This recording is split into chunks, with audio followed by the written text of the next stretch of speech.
hanya mendengarkan tapi tidak melakukan. Kita sama seperti dengan orang-orang yang munafik. Orang-orang yang munafik itu dia mendengarkan tetapi tidak melakukannya.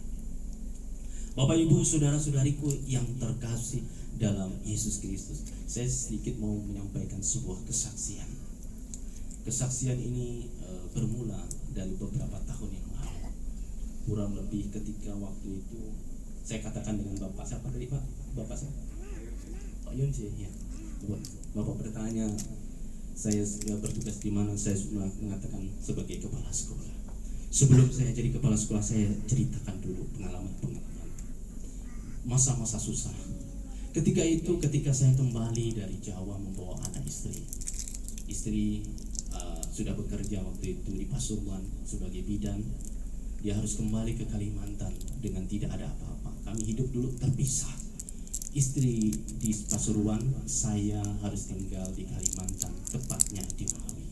Ketika itu bapak saya mengatakan, kamu sudah nikah, tapi kenapa kamu sudah nikah malah terpisah? Gitu kan? Udah nikah lalu terpisah. Istrimu di Jawa, kamu di sini. Kalau model begitu, lebih bagus kamu berpisah. Lebih bagus kamu anaknya kamu bagi.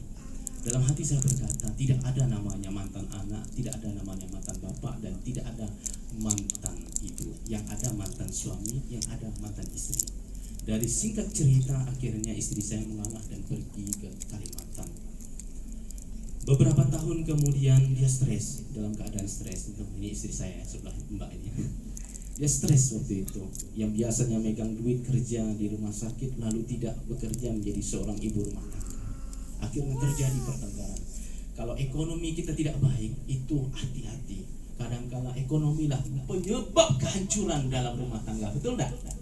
Nggak ada garam, nggak ada micin, nggak ada beras. Waduh, sangset hidup tuh. Pusing putar kepala tuh bagaimana waktu itu. Dan saya itu harus itu saya juga mengajar yang dulunya namanya di SLB, sekolah luar biasa waktu itu. Akhirnya seringkali kami selalu bertengkar, akhirnya bertumbuk. Taulah ini namanya guru agama, seringkali bertumbuk dengan bini. Bukan roh Tuhan tapi roh setan yang membuat kita seringkali bertengkar.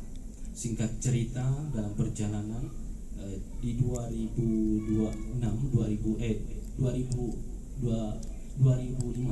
kalau tidak salah sampai 2016 waktu itu istri saya tiba-tiba ini hamil. Waktu itu hamil, dalam keadaan hamil dia ini tidak tahu dia hamil karena dia mengkonsumsi pil KB. Waktu itu tiba-tiba sebelum kejadian itu Tuhan menaruhkan dalam hati berkata begini, nah berkati istrimu. Tapi saya tidak peka dengan apa yang dikatakan Tuhan dan yang menempatkan dalam hati. Tapi saya mengatakan, nanti aja lah, nunggu istri saya masuk kamar baru saya berkati. Beberapa menit kemudian, 15 menit kemudian, istri saya teriak, sayang, sini sayang. Apalagi waktu itu jam 10 malam. Kenapa? Ternyata istri saya melahirkan. Itu pilihan tersulit. Bayi yang dikandung kurang lebih 5 bulan, 6 bulan. Ketika saya harus meminta pertolongan pada masa itu antara dua pilihan, saya bertanya kepada bidan mengatakan gini, Pak, kalau bapak pilih istri, anak mati. Kalau bapak pilih anak, istri mati. Mana yang bapak pilih? Dalam kegalauan yang demikian membuat saya bertanya kepada Tuhan, Tuhan, mengapa kau berikan ujian terberat dalam hidupku? Ketika saya membawa istri ke rumah sakit waktu itu, setan berbisik dengan tertawa di telinga, kemana Yesus yang kau sembah itu? Kamu sudah melayani di mana-mana. Kamu sudah melayani anak-anak cacat, anak-anak yatim. Tetapi Tuhan mengambil anakmu. Mana Tuhan? Di tengah malam saya bertanya kepada Tuhan, Tuhan, ini ujian terberat dalam hidupku.